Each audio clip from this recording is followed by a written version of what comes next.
지난 9일 하나오션 거제 사업장에서 발생한 사망사고와 관련해 노동자는 예견된 사고였다고 목소리를 높였습니다. 하나오션의 생산 우선주의가 노동자의 목숨을 빼앗아갔다며 규탄했습니다. 창원시가 공유수면 불법 점용으로 논란을 빚었던 진해 한 선박 부품 제조업체에 또다시 공유수면 점 사용 허가를 내줬습니다. 주민들은 이번 시의 결정이 주민 생존권을 위협하는 부당한 행정처분이라며 반발하고 있습니다. 한 구구단체가 11일 창원과 양산 등에서 잇따라 기자회견을 열어 일본군 위안부 피해자 소녀상의 철거를 주장했습니다. 전국 곳곳에서 소녀상에 대한 테러 피해가 이어지고 있지만 처벌 규정이 없어 논란입니다. 경상남도의 75세 이상 어르신과 저소득층은 내년부터 대중교통을 무료로 이용할 수 있습니다. 또 경남에서는 19세부터 39세까지를 청년으로 보고 교통비 30%도 환급받을 수도 있습니다.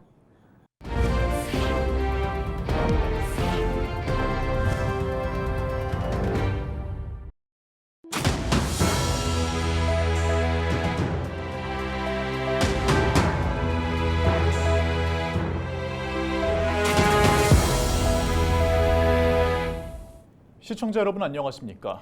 헬로티비 경남 뉴스입니다. 지난 9일 밤 거제 하나오션에서 야간 작업을 하던 40대 노동자가 추락해 숨졌다는 소식 전해드렸는데요. 노동계는 계속되는 인명사고에도 노동자들의 안전이 무시되고 하나오션의 생산 우선주의가 노동자들의 목숨을 빼앗아갔다며 규탄의 목소리를 높이고 있습니다. 전주현 기자의 보도입니다. 지난 9일 밤 거제 하나오션에서 40대 노동자 A씨가 작업 중 추락해 숨진 것과 관련해 노동계가 사측의 경영 책임자를 구속 수사하라며 목소리를 높였습니다. 이들은 하청업체 소속인 A씨가 작업이 시작되기 전 위험을 인지하고 작업 중지를 요청했지만 하나오션 측이 하청업체 대표에게 작업을 강행할 것을 요구했다고 주장했습니다. 당연히 해상 크레인에서 쏘는 빗조차 없는데 야간에 조도 확보가 되겠습니까? 그리고 라이프라인이라고 있는 것도 없고요. 추락 방지망이 옆에 있지만 실질적으로 사람이 살짝 손만 대면 기대면 바로 넘어가는 구조입니다. 서로 안전 조치를 해달라고 사측에게 몇 번이고 요구했는데 사측은 이를 묵살하고. 사고 당시 현장의 안전 문제도 지적합니다.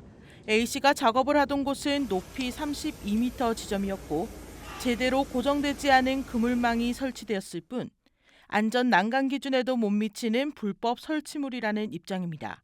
수개월 전 시행했던 고용노동부의 안전보건진단, 특별안전보건점검 역시 무용지물이었다. 이번 중대재해는 하나오션의 눈치 보기에 급급하여 제대로 감독하지 못한 고용노동부 통령지청과 하나오션의 생산 우선주의가 합쳐져 발생하였다. 이에 대해 하나오션 측은 노조에서 주장하는 작업 강행과 작업 중지를 제한하는 지시를 한 적이 없다고 반박했습니다.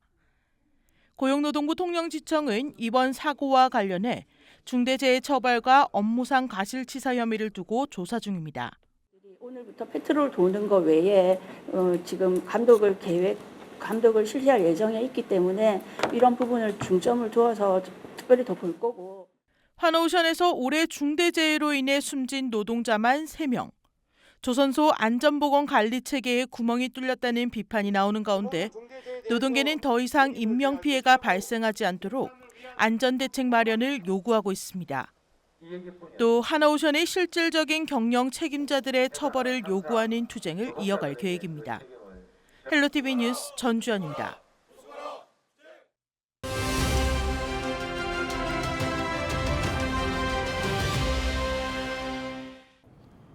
창원시가 공유수면 불법 점용으로 논란을 빚었던 진해 한 선박 부품 제조업체에 또다시 공유수면 점 사용 허가를 내줬습니다. 인근 주민들은 이번 시의 결정이 주민 생존권을 위협하는 부당한 행정처분이라며 반발하고 있는데요. 자세한 내용 보도국 연결해서 짚어보겠습니다. 표영민 기자, 주민들이 반발하는 이유부터 짚어주시죠. 네, 진해에 있는 작은 어촌 마을이었던 죽곡마을은 지난 2008년 마을 주변이 진해 국가산단으로 지정되면서 조선소와 관련 업체들이 들어선 곳입니다. 이 때문에 주민들은 소음과 분진, 어업 제한 등의 피해를 호소하며 인근 업체들과 갈등을 이어왔습니다.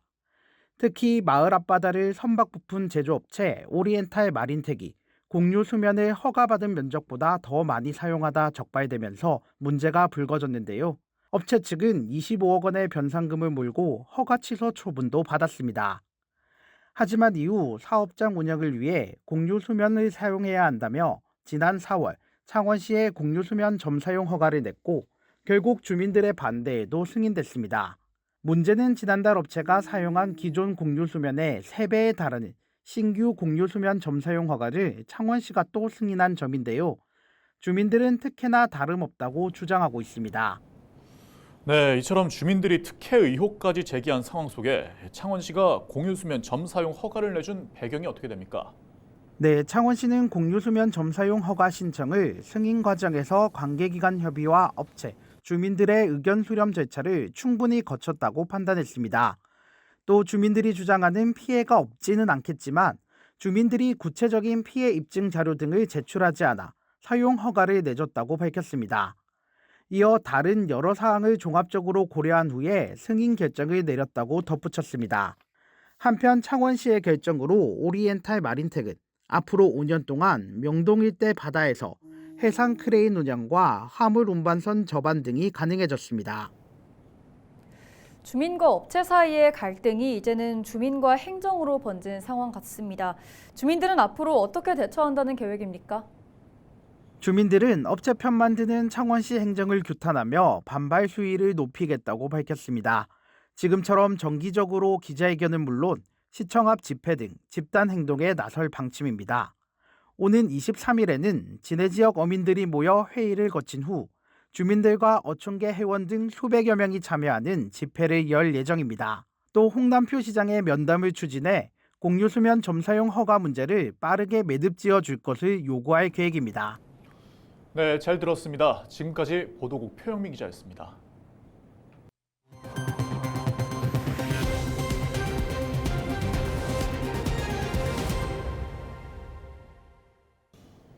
역대급 더위란 말은 아직 유효한 것 같습니다. 추석이 코앞으로 다가왔는데 10일과 11일 전국적으로 폭염특보가 이어지고 있기 때문입니다. 이유는 뭘까요? 홍하영 기자가 취재했습니다. 9월 중순을 향해 달려가고 있지만 조금만 걸어도 땀이 나는 날이 이어지고 있습니다. 좀처럼 꺾이지 않는 더위에 선풍기와 부채를 떼놓을 수 없습니다. 11일 오전 전국 156곳에 폭염특보가 내려졌습니다. 강원과 경북 일부 지역을 제외하면 전국적으로 더위가 이어지고 있는 겁니다. 지난 10일에는 경북 의성의 낮 최고 기온이 36.4도를 기록하는 등 9월 1최고 기온 급값을 경신하는 사례가 잇따르고 있습니다. 서울에는 기상관측 이래 최초로 9월 폭염경보가 내려지기도 했습니다. 잠 못 드는 밤도 이어졌습니다. 서울은 9일에 이어 10일 밤에도 열대야를 기록하며 관측 116년 만에 가장 늦은 열대야 기록을 경신했고 인천과 강릉, 대구와 부산 등에서도 열대야 현상이 관측됐습니다. 11일 낮 최고 기온은 서울 34.6도, 춘천 34.7도, 안동 33.4도, 부산 32.2도 등 전국 대부분 지역에서 30도를 웃돌았습니다. 대기 상층에서는 티벳 고기압의 가장자리를 따라 고온 건조한 공기가 불어들고 대기 중하층에서는 열대 저압부와 그 오른쪽에 위치한 MT 사이에서 고온다습한 남동풍이 강해지면서 우리나라로 불어들기 때문입니다. 대기 중하층의 남동풍이 기온 상승의 큰 원인이 되기 때문에 기상청은 주말까지 대부분 지역의 낮 최고 기온이 30도 안팎을 유지하며 평년보다 높은 기온을 보이겠다고 예보했습니다. 헬로티비 뉴스 홍하영입니다. 한동훈 국민의힘 대표가 11일 부산에서 수도권, 비수도권 청년 취업 격차 대책 간담회를 열었습니다.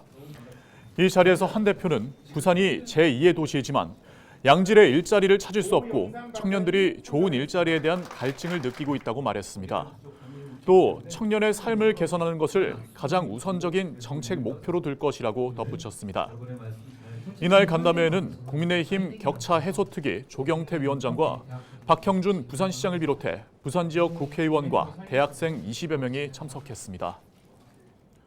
11일 이상민 행정안전부 장관이 경남 사천과 고성 등을 잇따라 방문했습니다. 먼저 이날 오전 이 장관은 지난 3일 개청 100일을 맞이한 사천 우주항공청을 찾았습니다. 이 장관은 업무 현황을 보고받고 직원 간담회를 열어 애로사항을 청취했습니다. 이어서 오후에는 통영시 전통시장 등을 찾아 추석을 앞두고 화재 안전관리 상황과 추석 물가를 확인하고 고성군에서 빈집 철거 현장을 직접 점검했습니다. 한 극우단체가 11일 창원과 양산 등에서 잇따라 기자회견을 열어 일본군 위안부 피해자 소녀상의 철거를 주장했습니다. 위안부 법 폐지 국민행동은 이날 회견문에서 왜곡과 날조된 정보로 시민들을 속이지 말라며 위안부상 철거를 촉구했습니다. 전날 같은 자리에서 90여 개 시민단체로 구성된 친일 청산과 소녀상 지키기 모임은 최근 벌어지고 있는 극우단체의 소녀상 테러 행위를 규탄했습니다. 한편 이 단체는 지난 4일 경남도 교육청 제2청사와 양산 도서관에 설치된 일본군 위안부 피해자 소녀상에 이른바 모욕 테러와는 관련이 없다고 밝혔습니다. 전국 곳곳에서 소녀상에 대한 테러 피해가 이어지고 있지만 현행법상 사물의 모욕죄나 재물 손괴죄 등을 적용할 수 있는 명확한 처벌 규정은 없습니다. 경상남도의 75세 이상 어르신과 저소득층은 내년부터 대중교통을 무료로 이용할 수 있습니다. 경상남도는 11일 경남도청에서 경남의 도정 방향에 맞춘 대중교통비 지원 계획인 경남형 K패스를 발표했습니다. 내년 1월부터 시행되는 이 제도에 따라 75세 이상 어르신과 기초생활수급자, 차상위 계층은 한 달에 한 번에서 15회 이상 이용한다는 조건으로 이용요금을 100% 환급받습니다. 경남 18개 시군 시내버스와 부산 김해경전철, 양산 지하철이 대상이며 횟수 제한은 없습니다. 또 정부가 실시하는 제도보다 청년 대상자 연령대가 확대됩니다. 경남에서는 19세부터 39세까지를 청년으로 보고 교통비 30%를 환급받을 수 있습니다. 한편 올해 3월부터 시작한 섬주민 해상교통운임 1000원 제도는 내년 3월부터 취약계층을 대상으로 전면 무료화됩니다. 2025학년도 대학 수학능력시험에 경남에서는 3만 75명이 접수한 것으로 집계됐습니다. 지난해보다 730명 증가한 수치입니다. 자격별로는 졸업 예정자가 2만 3,247명으로 전체의 77.3%이며 졸업자는 졸업자 6,042명, 검정고시와 기타 학력 인정자 등 786명입니다. 시험지구별 지원자 수는 창원지구가 가장 많고 이어서 김해와 진주, 양산 등의 순으로 나타났습니다. 올해 대학 수학능력시험은 11월 14일 목요일입니다. 성적은 12월 6일 금요일에 통지됩니다. 합천군과 국립수목원이 멸종위기 큰 해오라비 난초 보전에 나섰습니다. 이에 따라 두 기관은 9일 업무 협약을 맺고 식물 유전자원 보전을 위한 공동연구와 전시, 교육 프로그램 운영 등 다양한 정보 교류와 협력을 추진하기로 했습니다. 큰 해오라비 난초는 우리나라에서는 확인되지 않았던 미기록 희귀식물로 2013년 합천군 쌍책면과 가회면에서 처음으로 확인됐습니다. 부산시가 추석 연휴 비상진료 체계를 강화하기 위해 시내 대형 병원 등 의료기관에 재난관리기금 92억 원을 긴급 지원합니다. 시는 재난관리기금을 활용해 전공의 이탈로 어려움을 겪고 있는 대형 병원의 의료인력 인건비와 휴일 야간 수당 등을 지원할 계획입니다. 또 추석 전후 2주간 비상의료 관리 상황반을 운영하고 29개 지역 응급의료기관에 1:1 전담 책임관을 지정해 24시간 비상진료 체계 가동 여부를 점검할 예정입니다. 추석 연휴 문 여는 병의원과 약국도 확대해 병의원은 지난 설 연휴 대비 1.4배 늘어난 2,303개소, 약국은 2배 늘어난 2,317개소를 운영합니다. 응급 상황에서 병원 선정이 지연될 경우 부울경 광역응급의료 상황실과 공동 대응해서 이송 지연을 최소화할 방침입니다. 부산시 교육청이 내년 초등학교와 특수학교 교사 449명을 뽑습니다. 부산시는 11일 2025학년도 부산시 공사립 초등교사와 특수학교 교사 임용시험 시행 계획을 발표했습니다.